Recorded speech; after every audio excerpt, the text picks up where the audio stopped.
Радио Логос. Радио Новосибирской метрополии.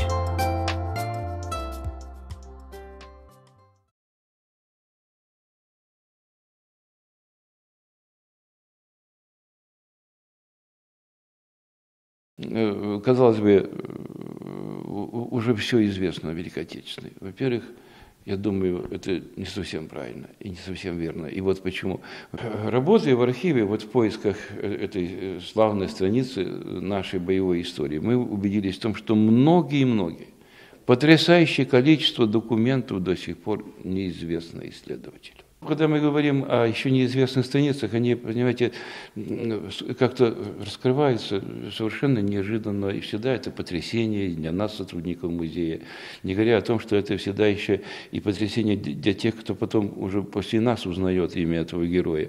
Я когда об этом говорю, тоже и в моей жизни это событие величайшего значения. 6 лет назад, тому назад к нам в музей пришла дочь героя Советского Союза Гриценко Ефима Дмитриевича. Он наш, маслянинский. Вот это совершенно уже конкретная Совершенно история. Конкретно, да. Вот. У вас есть его документы, фотографии? Есть, у нас целый стенд посвященный, мы сейчас его увидим.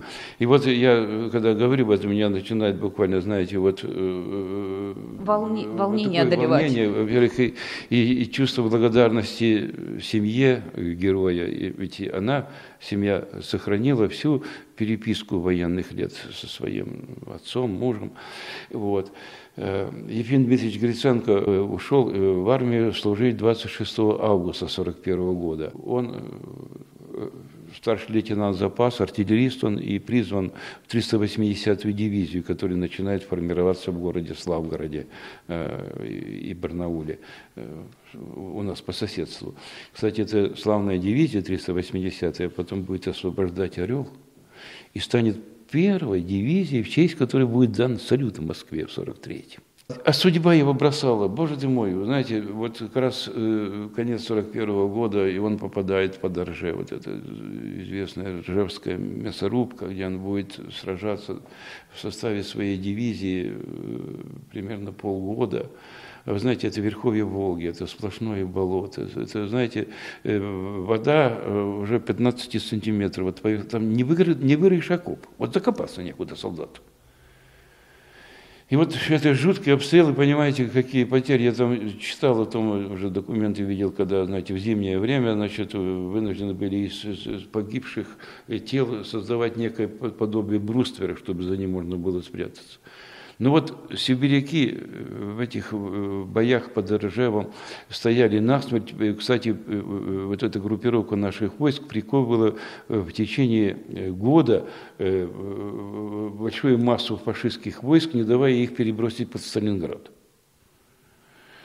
Сталинградскую битву знаем, помним, чтим. О ржевских боях до сих пор мы, к сожалению, знаем мало. Вот там он будет, Ефим Дмитриевич будет ранен, будет контужен, потом он попадет на учебу. Заметит его, он был политработник, но явно у него командирская жилка.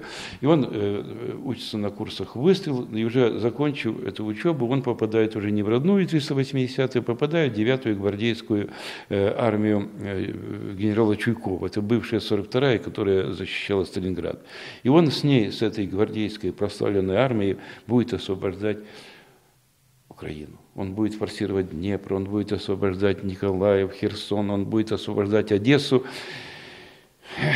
он будет командир полка, вот, подполковник. Затем его армию, его дивизию, его полк перебрасывает на направление главного удара в Белоруссии, он освобождает Белоруссию, одним из первых вырывается на территории Польши, форсирует Вислу. Затем, значит, участвует в боях за крепость, город Познань, где погибнут его многие товарищи. И вот затем он одним из первых форсирует Одер, это уже Германия, Кюстинский плацдарм, он там, одним из первых со своим полком врывается в Берлин. И вот здесь он уже видит пылающий Рейхстаг. И его последнее письмо 24 апреля 1945 года, оно у нас есть на выставке представлено, вы сейчас его увидите тоже. А 25 апреля, ровно за 2 недели до победы, и снайперская пуля в сердце. Ровно за 2 недели до победы. Я даже, дело в том, что я 2 года готовил эти письма к печати, надо было, эти бумага старая уже, писал солдат часто карандашом, да наспех, знаете, уже потертость. А потом письма эти семья перечитала на 1000 раз, знаете. И так 2 года работал над самими письмами. А параллельно с этим, конечно, работа в архивах. И вот тут я поднимаю архивы нашего Новосибирска, нашей Новосибирской области. Дело в том, что он коммунист, член партии, и его личное дело есть. И я отследил его жизнь до призыва на фронт в действующую армию. А затем, поскольку он офицер, то мы попросили и обратились в Центральный архив Министерства обороны, Подольский архив, с просьбой прислать его личное дело. Он как офицер, личное дело есть. Там, кстати, на каждого офицера Красной Армии, и в том же Советской армии 1941 года хранятся эти личные дела. И нам прислали копию его личного дела. Там уже его весь послужной список, где он служил, где, какие награды получил, даже номера наград. В общем, полная картина об этом замечательном человеке. И, конечно же, изучение общей обстановки на фронтах, где он сражался, где он воевал, позволило и написать о нем книгу. Она так и называется «Пока в груди стучит сердце». Это его же слова Ефима Дмитриевича из письма 1942 года, где он пишет так: «Пока в груди стучит сердце». И дальше он сказал, что он сделает с фашистом. Я понимал, что он увидел, что фашист натворил на нашей земле. Поэтому солдат поклялся: пока в груди стучит сердце, я буду бить этого врага до последнего. Он ходит на фронт, ему здесь 33. Возраст Иисуса Христа. Обалденно красивый мужик, честное слово. Даже внешне, это, вы знаете, смотрите, какие пропорции. Умнейшие глаза. Вы знаете, у него 4 класса образования.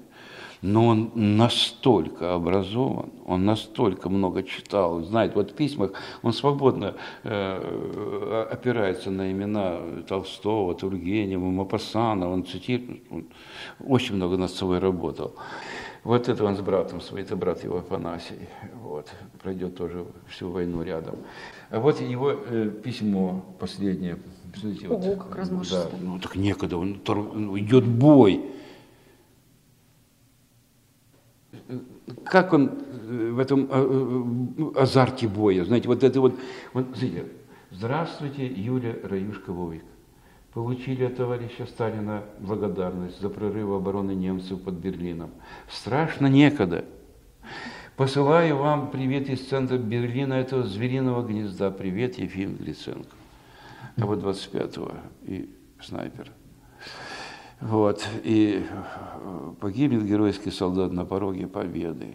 Найдут снайпера. Найдут снайпера? Найдут, да, это была женщина, которую бойцы его нашли. СМЕРШ успел ее взять, солдата. Я просто догадываюсь, что за любимого командира могли бы... Разорвали бы. Конечно же. Василий, можно тоже понять. Потому что солдат, он воспринял войну как личное оскорбление. Он понимал, что будет с его женой, его детьми, его родителями, если победит враг. Он эту мысль ненавидит просто, и ненавидит врага, и хорошо понимает, что только он, и никто другой спасет семью, жену, детей, родителей, страну, родину спасет. И мне кажется, что это думал каждый солдат.